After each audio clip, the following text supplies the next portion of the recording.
Yes, I will. Webinar is now streaming live on Facebook. All right. All right. Yay. So I can't see it, but allegedly it's live. So maybe people are tuning in. All right. Well, welcome everyone. If you can see us, yes, hello. If you can hear us, I almost said happy Friday because I'm so used to doing these on Friday. Happy Thursday. And we're so excited to be here with you today. Let us know if you can hear us and see us, and I can see us now. We're up and we're live.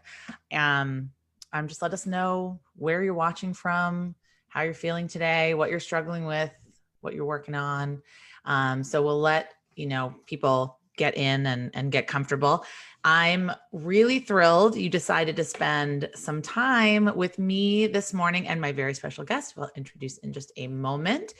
If you don't know who I am or anything about me, I'm Julia Campbell, and I help nonprofits use the powerful combination of social media and storytelling to raise money, raise awareness, increase visibility, and change the world. So I'm just so excited that you're here.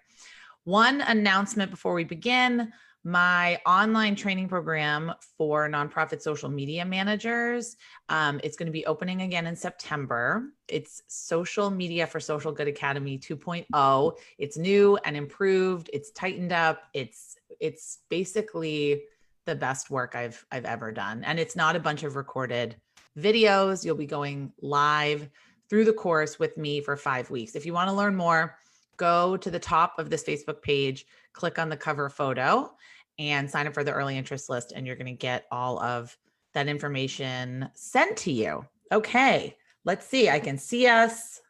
We're live, and make sure you're adding your questions in the comments because we'd love to answer your questions. We'd love to talk to you. So let me introduce today's very special guest. Tony Martignetti is the evangelist for planned giving. He's been starting and growing planned giving programs since 1997. A former attorney, he's now kicked off Planned Giving Accelerator, which I actually checked out. I'm going to post the link in the captions when we get started, but it's a membership community designed with a mission to launch 1,000+ new planned giving programs in the US.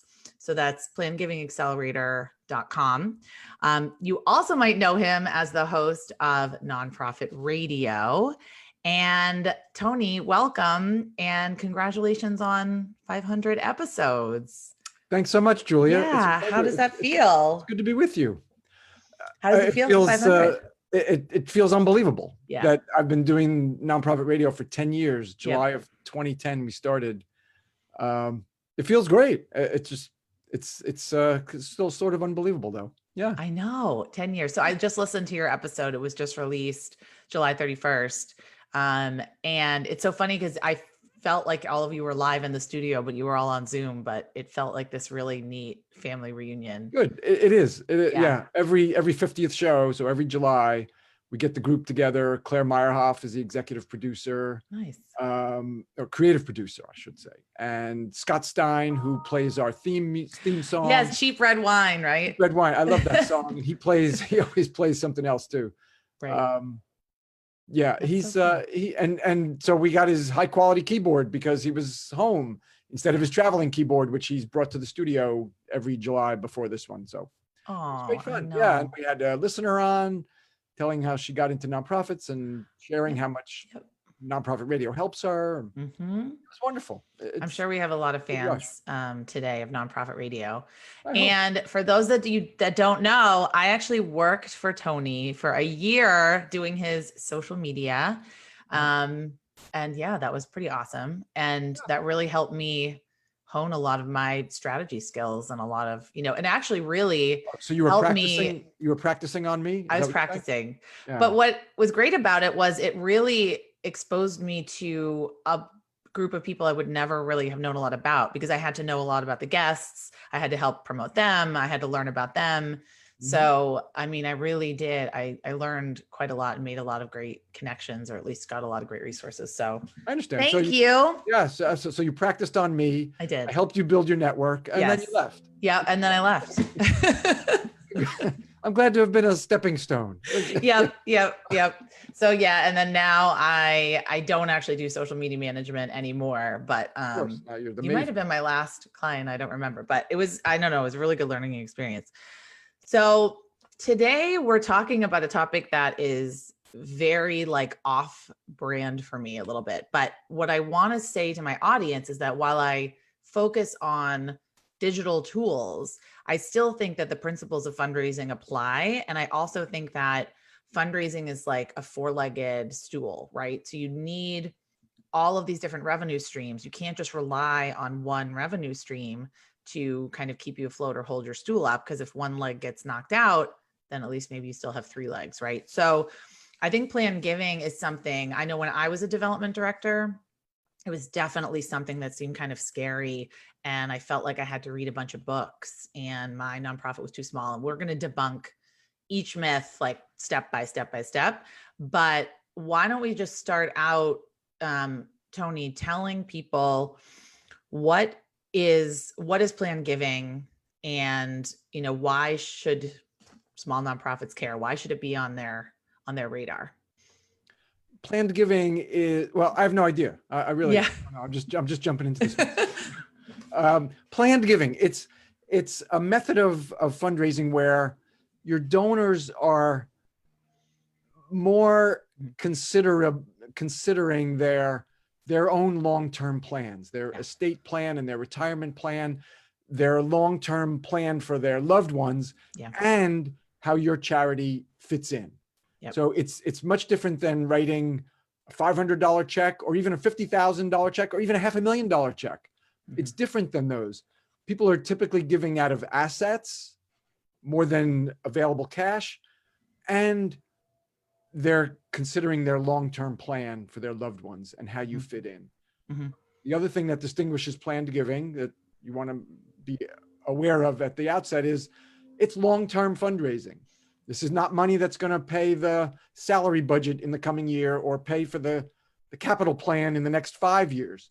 These are long-term gifts that usually mean cash, and probably the types of gifts you and I are going to talk about today always mean cash at the donor's death. So it's long-term. It's long-term fundraising. And the reason to be in it is the long-term sustainability of your mission, your values, your work.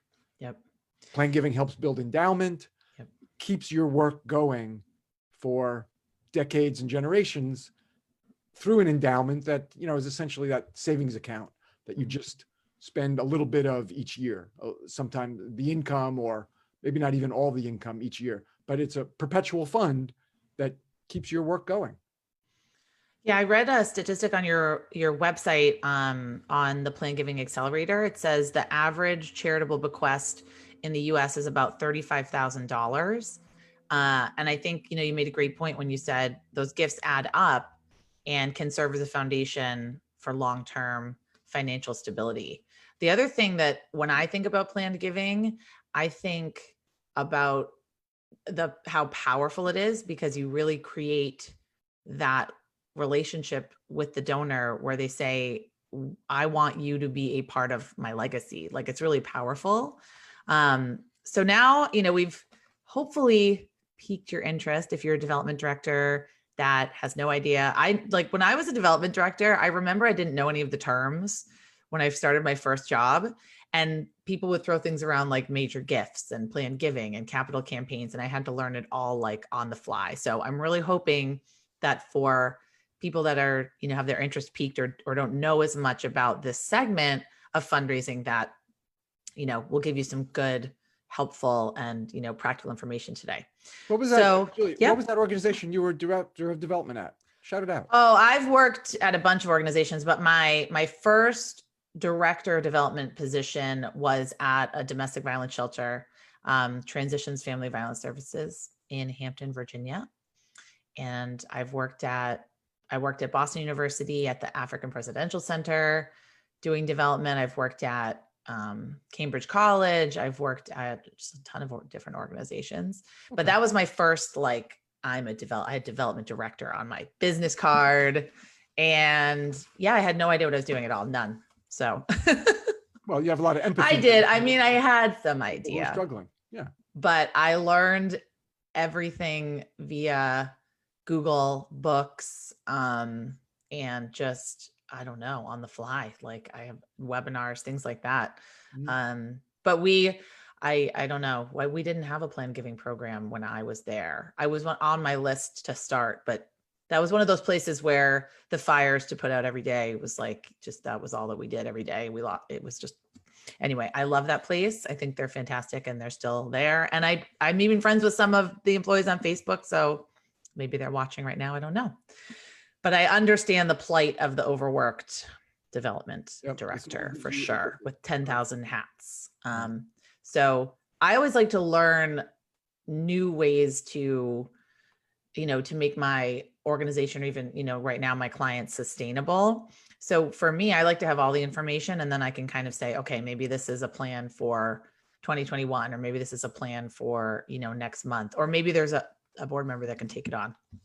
So you sent me the top 5 myths. And actually, yes, I believe almost all of them. So now you're going to have to convince me and debunk these myths. So we started with what's planned giving.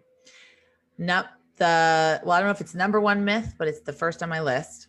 Planned giving is expensive and complicated to start. And I definitely know that I fall into that misconception, thinking that. So why is this a myth? You do not have to spend a lot of money to be successful at planned giving. The place to start is with charitable bequests, those gifts by will. That's the one that you mentioned. The average charitable bequest is $35,000 in the US. Mm-hmm. With simple marketing and keeping the program simple, with marketing just bequests, you do not have to spend a lot of money. I guess we're going to talk about Planned Giving Accelerator a little more. Yeah, you can talk about it. Well, I'm thinking of it because I'm basing it on just spending an hour a week on planned giving. Yep. And I can't guarantee that every member, of course, is going to get a gift or a couple of gifts in that year. But I can nearly guarantee that nearly everyone who joins is going to get at least one planned gift. And is gift, if they go through the steps by will, if they go through the accelerator, do the work. If they join me in the accelerator. Yeah. You do not have to spend a lot of money. And then you mentioned expertise. So that's, Yeah. And I mean, the other question is, do you have to hire a consultant? Yeah, you don't. No, you keep it simple. Again, charitable bequests. And I've said dozens, like scores of times when I'm speaking to groups, I have these mandatory takeaways that you have to walk away from my workshop with knowing 2 things. And one of them is you can be enormously successful, have a very respectable planned giving program, and just be marketing bequests, gifts by will. You alluded to how close this brings people to your organization, how it builds the relationship. Because you think about what you're asking people to do when you solicit them for a gift in their will. Yeah. You're asking them to put your organization, your work, your mission, your values alongside their husband, children, wife, grandchildren, right? All their loved ones. And then there's a gift for your organization in there among all those loved ones. Mm-hmm. My voice just cracked. You get so passionate about it. That's a huge place for you to be. That's an enormously high stature for you to have in that person's life. They love your work that much. They respect your values that much that they want to put you alongside their wife and their husband. Mm-hmm. Mm-hmm. I agree. I totally agree with that. And I liked what you said in the video on the Accelerator website, where you don't need a lawyer. Yes. Can you talk more about that? I used to be a lawyer, and I'm probably the only one who will tell you, you don't need a lawyer. Yeah. You don't have to have a lawyer on your board. You don't have to hire an attorney, get pro bono helps, however you might do it, because we're keeping it simple. Yeah. Charitable bequests, gift by will. Yes. Are there lots of planned gifts that you do need some expertise? Absolutely. Mm-hmm. Charitable lead unit trusts, charitable remainder trusts with makeup provisions. Yes, you need some expertise, some depth in planned giving for those. Where we're getting started and where you could stop. Like I said, remember that takeaway. You can have a very respectable planned giving program only marketing charitable bequests. And I don't mean only in the first year. Yeah. I mean only forever. Right. You could start and stop your program there and have a very respectable program. So, I guess, yeah. well, I'm sorry. And Yes, the reason action item is just start small. That's where you would Start start. small, keep Yep. it simple. Exactly. Simple. And the Start small, reason you keep it start simple. with bequests is because bequests are overwhelmingly the vast majority of planned gifts. I don't care if the program is at Harvard University or Stanford Medical or University of Chicago, name the New York Public Library, name the biggest institutions you know. Yep. I guarantee you, this I can guarantee, 75 to 80% at least of their planned gifts, name any institution in the country, are charitable bequests. It's the bedrock. Everybody understands it. Everybody knows what a will is. There's no lifetime cost to your donors. They know they can change their minds, although very, very few people do, like 4% ever do. Right. All these reasons make charitable bequests overwhelmingly in any planned giving program the most popular planned gift. So that's where we start. And that's where we start with the accelerator. Okay. So myth number 2, you need technical expertise to implement it. Well, that's the lawyer, right? You don't need the lawyer. You don't need training. Well, you need training, but you don't need to get a degree in it. No, and not, and then certainly not in law. I'm helping with understanding what planned giving is, how to start your program, and helping with the marketing and the promotion. Yeah. And you're not writing wills. You don't need an attorney to write the wills. You're referring your donors to their own attorneys. Yep. Or they may be going to LegalZoom or Free Will. You don't need to have will writing expertise. And one of the templates I'll have for members is a sample bequest paragraph anyway, that you could drop into a website, drop into an e-newsletter. So the accelerator is going to have those resources as well as sessions with me. So, but I have a question just based off that, just kind of going off topic slightly, but like, do you have to have a pretty big donor portfolio? Like, do you have to have a lot of donors to pull from? A couple dozen. Yeah. If you have, we're looking for people who are 55 and over. Now, younger folks may very well do planned gifts, but that's not where we're going to start. I want to start with people 55 and over, so that I'm confident that your gift in their will remain until they pass, until their death, right? And for people who are like 20s, 30s, 40s, I'm not confident that those gifts are going to stay in wills for like 60 years. That's a big stewardship lift. I had a guest once say, well, then it just becomes a matter of stewardship. You should promote planned giving to people in their 30s, and then you have to steward them for 60 years. Well, yeah, that as I said, that's a big stewardship. Are you going to stay at the job for 60 years? Because I don't think so. Yeah. But then people's interests change. Charitable interests change over our lifetime. They have kids or they have grandkids. Yeah. Yeah, exactly. As we marry, we have children, grandchildren.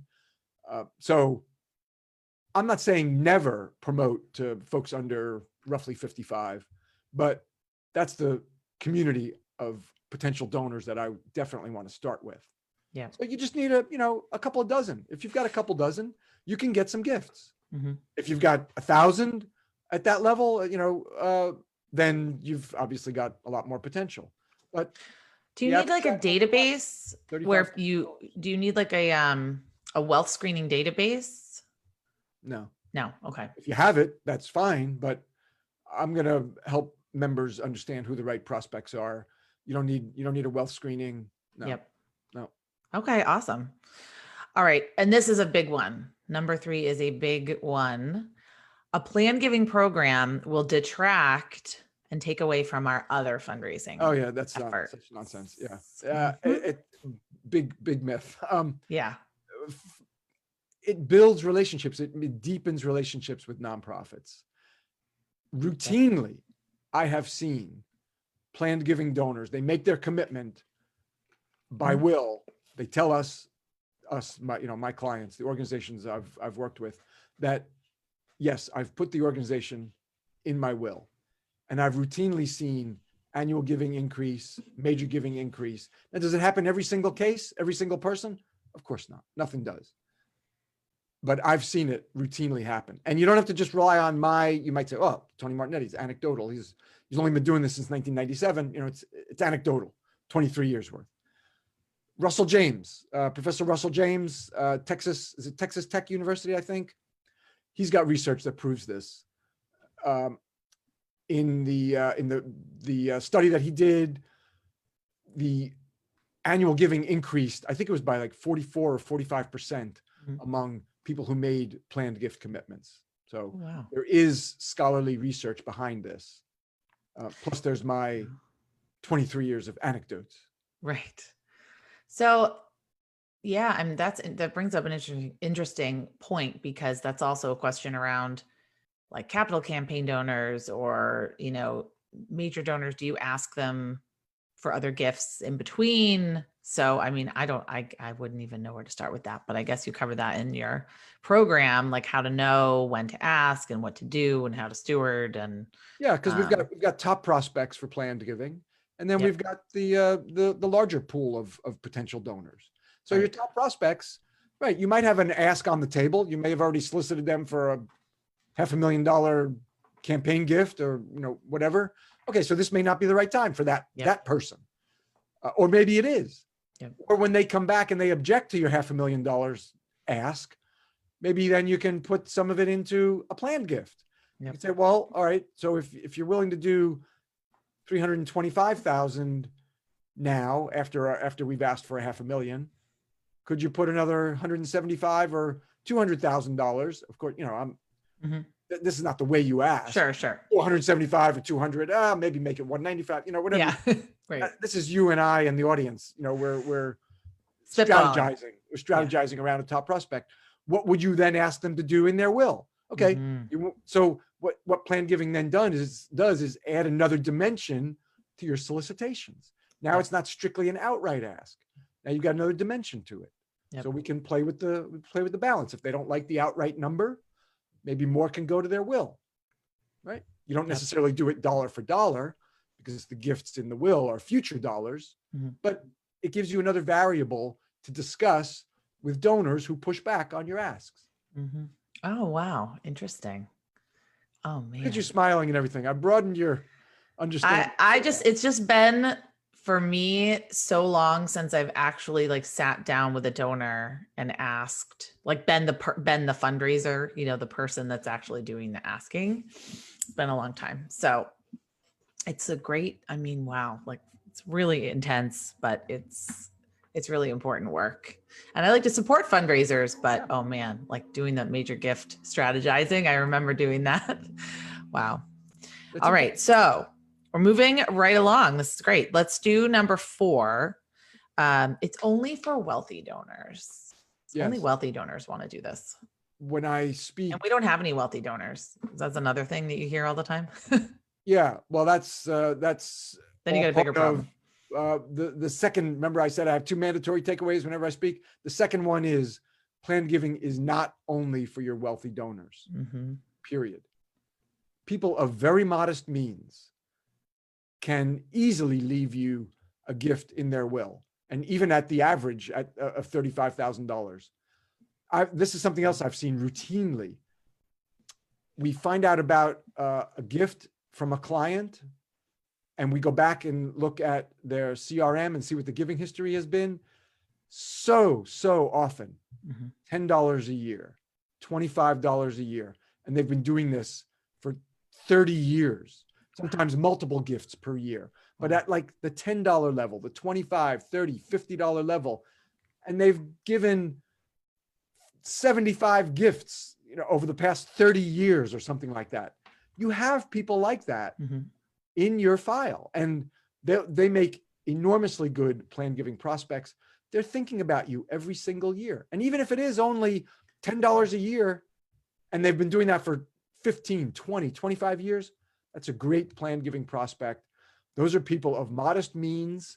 I would bet a lot of them wish they could give you more, but they feel they can't. We might look at their... Or they might be testing. They might very well. They might be testing you. Always be good. Exactly. Very good point, Julia. Always be good to your you're small. I mean, I don't object saying small donors. A lot Yeah. of people like modest, whatever Right. adjective you like. Your small donors, your modest donors, always be good to them. Always acknowledge those low level gifts, because you're right, Julia. They might be testing, Mhm. and they might have a longer term plan for you. Yeah. And if they don't, you'd like to ask them to consider doing that. There's your planned giving ask. Yeah, I have seen Penelope Burke talk quite a few times from Cygnus Applied Research, and she says that what she found is that a lot of donors that make a small gift could make a bigger one, but they're just testing you, and they're just seeing they're just kind of seeing what's going to happen. Like, are you going to thank them, or they're not even that, but what, are they going to feel like they made a meaningful difference? But I love that, because we hear these stories in the news and we think it can't happen to us. Like, I'm not going to get this story right, but I just read about this man who had given, like you just said, given $20 to his local food bank for 50 years or something like that every year, and then left them like $500,000 in his will. And they had not ever really cultivated him as a planned giving prospect, because they just didn't know or think about it. So I think we hear it in the news, and it does happen. And what I always encourage my clients to think is, you're a person as well. You're human. Like, think about how you would do it. Think about the causes that you really love, and how do you support them, and where do you see it going, and the organizations that make you feel really good. Because a lot of us, even though we're fundraisers, we're still donors.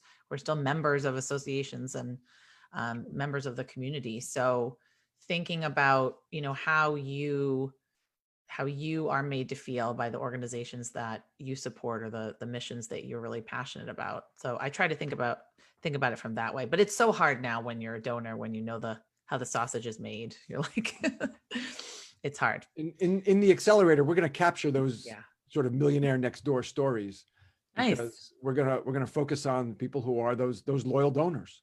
Those $10, $15, $20 a year, and it might be $1,500 a year. Of course, we're not excluding major donors. Of course, you wouldn't do that. But I'm going to help folks identify those kinds of prospects that you wouldn't be paying attention to as prospects for anything else other than that annual gift.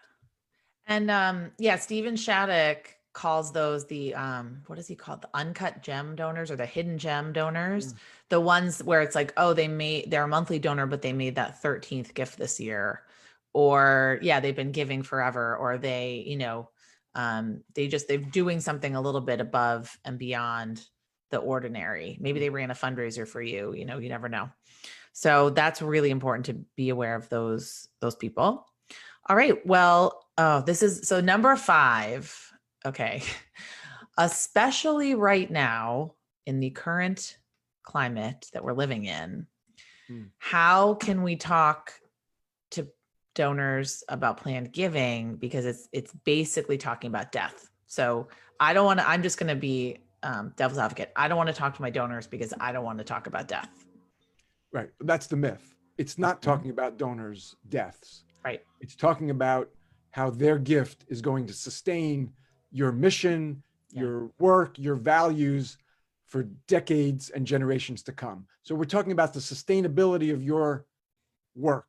We're not talking about the donor's death. When you die, would you leave it? That's not the way it's done. And of course, I'll be explaining this and helping people actually have these conversations, because I've been doing this since 1997. Have these kinds of conversations, whether it's over a kitchen table or a phone or Zoom. You're not talking about donors' deaths. You're talking about the long-term viability, sustainability of your mission, and how their gift enables that, and how their planned gift is a natural extension of the giving they've already been doing, because we'll be identifying the prospects who do think about you routinely.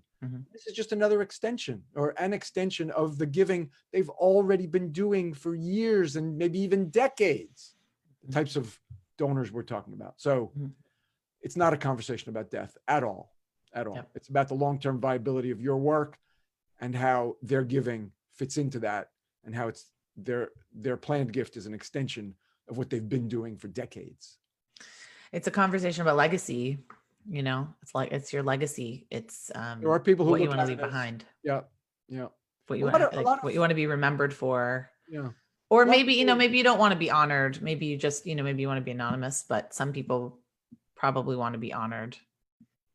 yeah, and that's eminently doable. You Mhm. know, now, if it's a gift by will, there can't be, sort of a big ceremony around their gift while they're still alive, Right. because it is a revocable gift. We have to recognize that someone could change their mind. So we're not Oh. naming programs or hospital wings or classrooms over Right. for people who put us in their will. They have to make it legally enforceable and binding, and that's getting into the technical side that we don't need to get into. So It's I think, not necessary to get into to have a successful program. But to your point, we're not, we can't recognize them, right? We can't give them that kind of recognition, but we certainly create a recognition society. We'll be doing that in the accelerator, creating the recognition society. What is that going to look like? If you're a local organization, that might mean you have an event. Maybe you can spend $1,000 a year on an event. Yeah. If it's a national organization or more regional and your donors are more spread out, maybe an event doesn't make sense, or maybe it's a virtual event.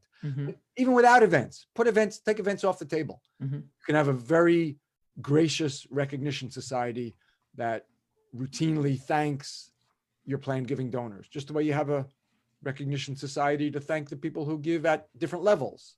You have your 1,000, at whatever level it is at your organization, 500, 1,000, 10,000. We have all these giving circles, giving societies. Silver, gold, platinum circles. Exactly. Your planned giving donors deserve the same. And so we'll be setting up recognition societies in the accelerator. So I have one other question that's just, a couple other questions, but so in terms of marketing, this is not something where you're going to put up like a social media post and say, hey, everybody, put us in your will. Or is it? I don't know. It's definitely very targeted to specific people, or are there different ways to do this? Yeah, initially we're starting more targeted. But certainly social media can be a part of it. All the digital channels, your website, simple web page or pages, couple pages. Like I said, I'll be giving members a Bequest template that it's easy to put that on a website. In fact, it's a good idea to put that on a website. Yep. Okay. Oh, nice. Yeah, so the digital channels are good. Direct mail, if your budget supports direct mail, I'll be encouraging that. But even without direct mail, there's still ways you can reach out to those potential donors that we identify, those prospects. Yeah.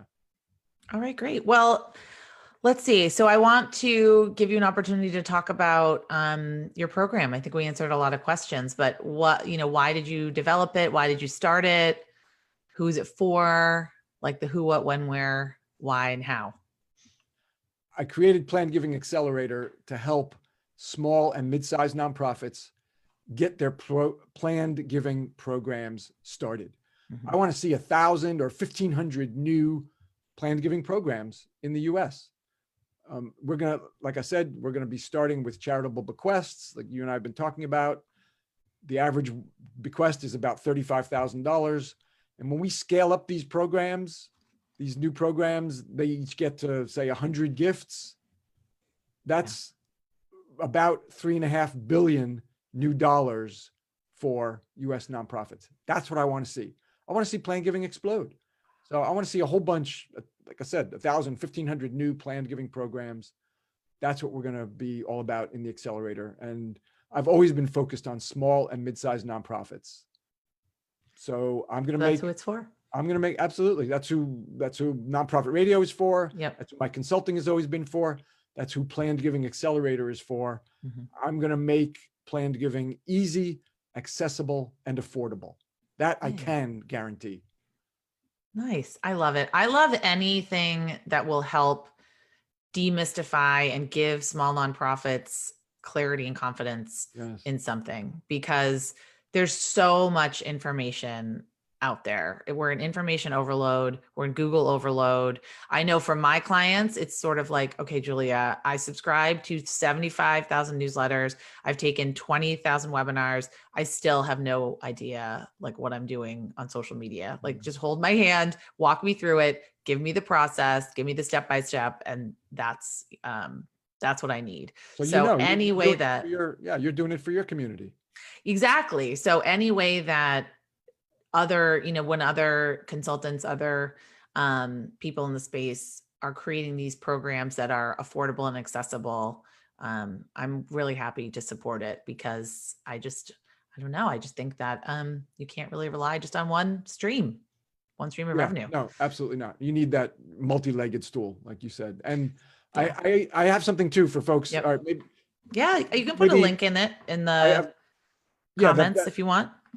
I'll put it in there. They can text. Oh, cool. I've got a how-to guide on planned giving. So if you feel like I'd like to read something before I join Planned Giving Accelerator, yep, you can text. Very simple. Text guide. Text the word guide. Guide to 56525. 56525. And you'll get my free how-to guide on starting your planned giving program. I put it in the comments. What do you use for your texting? I use Textful. Simple text. Simple text. Okay. Yes. I always like to know what people are using. That's awesome. Okay. So text the word guide to 56525. I put that in the comments. And it's plannedgivingaccelerator.com. Yes. And then it's nonprofitradio.com. No, if you want nonprofit radio, then go to TonyMartignetti.com. Okay. I should know that. All the info. Okay. Since you were working with us. So I know. And I just subscribe on my podcast app. Right. So I never actually go to the website. We've got 13,000 listeners now. Over. That's really awesome. We're the #1 podcast for nonprofits. Yeah. Well, you've been doing this for 10 years and you're very consistent.